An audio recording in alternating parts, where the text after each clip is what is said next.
পালাইছে ইন্ডিয়া, আপনারা পালাইতে হবে বঙ্গোপসাগরে। ইন্ডিয়া আশ্রয় দিয়েছিল, সেখানে বেঁচে আছে। বঙ্গোপসাগরে নামবেন কিন্তু বাঁচবেন না আপনারা কেউ।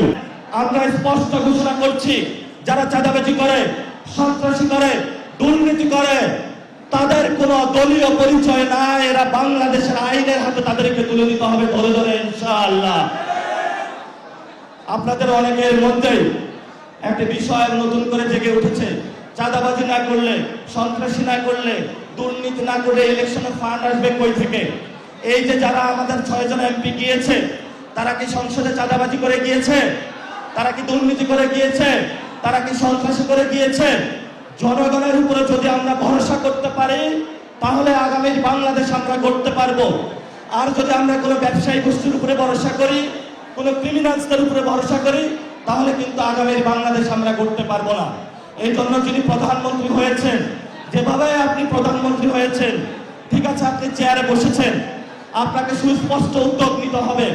বাংলাদেশে ধর্ষণ বন্ধ করতে হবে, বাংলাদেশে চাঁদাবাজি বন্ধ করতে হবে, বাংলাদেশের সন্ত্রাসী কার্যক্রম আওয়ামী লীগের বন্ধ করতে হবে। কোনো অফিস খোলা চলবে না।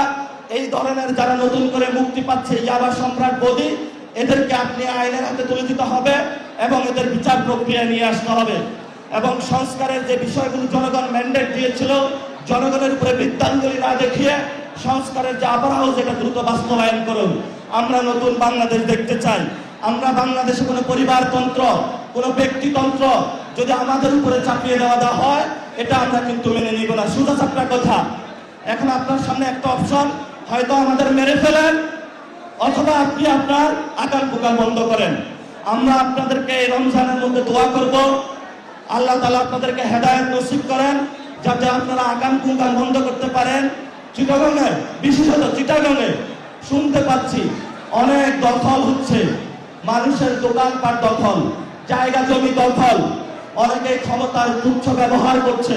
আমরা তাদেরকে হুঁশিয়ার করে দিতে চাচ্ছি, চিটাগংয়ের ছাত্র জনতা যদি আবার জেগে উঠে, একজনে তো পালাইছে ইন্ডিয়া, আপনারা পালাইতে হবে বঙ্গোপসাগরে।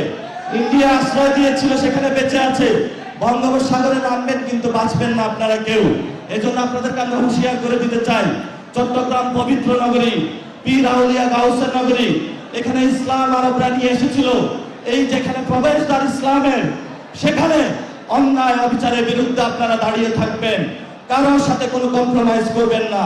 আমাদের যাত্রা চলবেই, ইনশাআল্লাহ চলবেই, কেউ থামাতে পারবে না। আমরা নতুন বাংলাদেশ গঠন করবো ইনশাআল্লাহ।